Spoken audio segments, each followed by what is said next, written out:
अस्सलाम वालेकुम students. Grade 9 mathematics exercise 8.2 next question number 6 हम सॉल्व कर रहे हैं। गिवन क्वाड्रेटिक इक्वेशन है 1/2x² plus 3/4x minus 1 is equals to 0। यहाँ पे वेरिएबल x इन्वॉल्व है जिसकी value by quadratic formula calculate करेंगे and that will be our required solution set.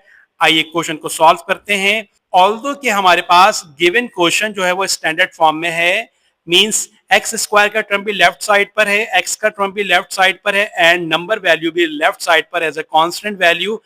तो हमें डायरेक्टली क्वाड्रेटिक फॉर्मूले को अप्लाई करना चाहिए, लेकिन अगर हम डायरेक्टली क्वाड्रेटिक फॉर्मूले को यहाँ पर अप्लाई करेंगे तो यहाँ पे वैल्यूज चूंकि फ्रैक्शन में है, अपॉन में है, तो वो हमें क्वाड्रेटिक फॉर्मूले को सॉल्व करने में थोड़ी सी डिफिकल्टी क्रिएट करेंगी। तो पहले हम इसे सिंप्लीफाई कर लेते हैं, देन फिर कोफिशिएंट को आइडेंटिफाई करके क्वाड्रेटिक फॉर्मूले को हम यूज कर लेंगे। तो यहाँ पे वैल्यूज हमारे पास अपॉन में है एंड बीच में प्लस माइनस की साइंस है, जिससे ये टर्म वाइज डिफ्रेंशिएट हो जाती हैं। तो यहाँ पर हम जब वैल्यूज अपॉन में हो और बीच में प्लस माइनस हो तो हम एलसीएम को परफॉर्म करते हैं। तो यहाँ पे हम एलसीएम लेंगे, डिनोमिनेटर्स को देखेंगे। 1 का डिनोमिनेटर 2 है, 3 का डिनोमिनेटर 4 है एंड इस 1 का कोई डिनोमिनेटर नहीं होने का मतलब बाय डिफॉल्ट अंडरस्टूड 1 होगा। तो यहाँ पर ये तमाम के तमाम डिनोमिनेटर जिस ग्रेटर टेबल के अंदर आ रहे होंगे वो टेबल होगा 4। तो 4 यहाँ पे एज ए एलसीएम ट्रीट हो जाएगा। 4 को हमने एलसीएम लिया। नाउ 4 को हम 2 से डिवाइड करेंगे एंड रिजल्ट आएगा 2 और वो 2 इस 1 से मल्टीप्लाई होगा तो 2 1 2 एंड साथ में एक्स स्क्वायर।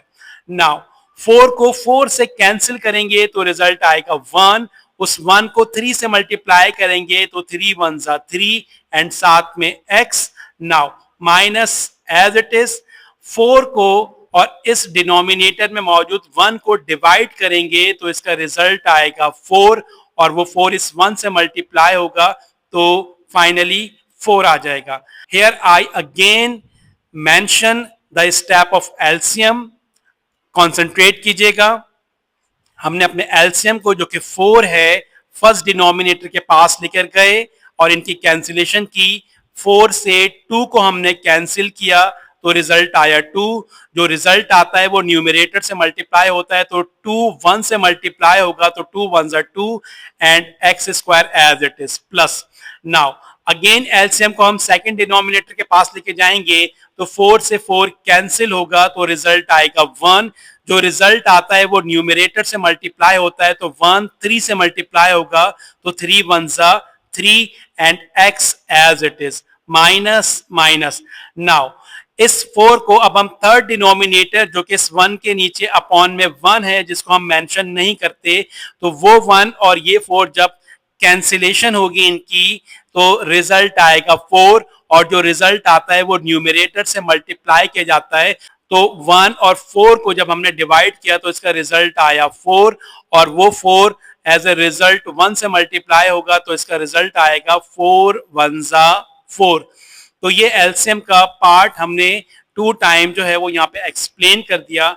अगर फर्दर कंफ्यूजन हो तो आप इसे इस पार्ट को दोबारा रिवाइंड करके 1 से 2 दफा दोबारा प्ले करके देख लीजिएगा। Now move on next step.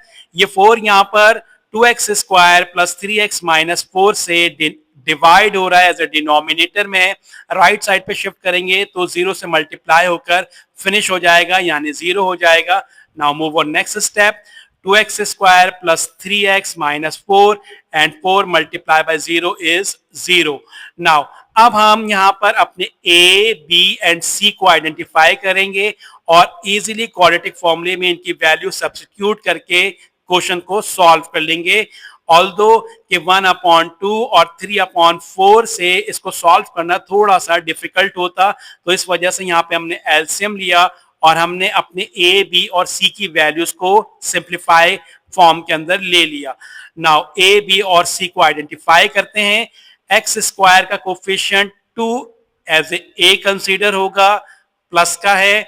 X का कोफिशिएंट 3 प्लस का है, एज ए बी कंसीडर हो जाएगा प्लस 3 एंड हमारे पास numeric value -4 as a c consider होगी and c is -4 by using quadratic formula x is equals to minus b plus minus root of b square minus 4ac upon 2a value substitute करेंगे minus as it is b की जगह पे उसकी value +3 put up कर दी plus minus and root and b का square b की जगह पे उसकी वैल्यू +3 पुट कर दी एंड स्क्वायर को अप्लाई कर दिया -4ac -4a की जगह पे उसकी वैल्यू +2 हमने पुट की एंड c की जगह पे c की वैल्यू -4 हमने पुट अप कर दी एंड डिनोमिनेटर में 2a 2 as it is and a की जगह पे a की वैल्यू +2 हमने सब्स्टिट्यूट कर दी।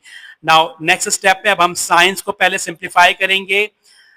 माइनस और प्लस मल्टीप्लाई होके माइनस हो जाएगा means minus plus minus as it is root as it is square plus की साइन पर अप्लाई होगा तो प्लस को प्लस ही रखेगा और अगर स्क्वायर को माइनस पर अप्लाई करेंगे तो वो उसे भी प्लस कर देगा एज ए इवन पावर के कॉन्सेप्ट के अकॉर्डिंगली जिसको हम कई दफा बहुत अच्छे तरीके से आपको डिफाइन कर चुके हैं। नाउ 4 की साइन माइनस की है 2 की साइन प्लस की है और इस 4 की साइन माइनस की है तो अब हम 1 बाय 1 इन साइंस को मल्टीप्लाई करते हैं। माइनस प्लस से मल्टीप्लाई होगा तो माइनस प्लस माइनस और ये माइनस आगे मूव करेगा इस माइनस के साथ मल्टीप्लिकेशन के लिए तो again minus plus minus and minus minus plus. Now 4 multiply by 2 multiply by 4 as it is write down कर दिया। नेक्स्ट स्टेप में मूव करते हैं -3 एज इट इज 3 का square 9 plus and 4 multiply by 2 multiply by 4 बाय कैलकुलेटर इसका result 32 आएगा। नाउ नेक्स्ट स्टेप में 9 एंड 32 को साइन सिमिलर होने की वजह से प्लस का 9 और प्लस के 32 की वजह से एडिशन परफॉर्म कर दी जाएगी और 9 एंड 32 ऐड होकर 41 हो जाएंगे। 41 का कैलकुलेटर से रूट निकालेंगे तो ये फ्रैक्शनल वैल्यू आएगी तो लिहाजा इसको फर्दर सिंप्लीफाई करने की नीड नहीं है। नाउ हम ईदर एंड और के पार्ट में वैल्यू को पॉजिटिव और नेगेटिवली प्लेस करके अपना सॉल्यूशन सेट राइट डाउन कर देंगे। तो हमने ईदर का पार्ट कैलकुलेट किया। ईदर के पार्ट में x is equals to -3 plus की साइन के साथ रूट ऑफ 41 अपॉन 4 आ जाएगा एंड और के पार्ट में -3 माइनस की साइन के साथ अंडर रूट 41 अपॉन 4 आ जाएगा। नाउ फाइनली हम अपने सॉल्यूशन सेट को राइट डाउन करेंगे। फर्स्ट हम नेगेटिव वैल्यू को हमने और के पार्ट से राइट डाउन किया -3 -4 under root 1 upon 4 as arrange form में and after that 3 plus root of 41 upon 4। तो this is the final solution set of our required variable as we demanded in question number 6. I hope कि आपने इस question को अच्छे से understand किया होगा। इसको अपने पास राइट डाउन कर लीजिए और इसके अच्छे से प्रैक्टिस कीजिएगा। नेक्स्ट लेक्चर में नेक्स्ट क्वेश्चन को सॉल्व करेंगे। अपना बहुत ख्याल रखिएगा। टेक केयर एंड अल्लाह हाफिज।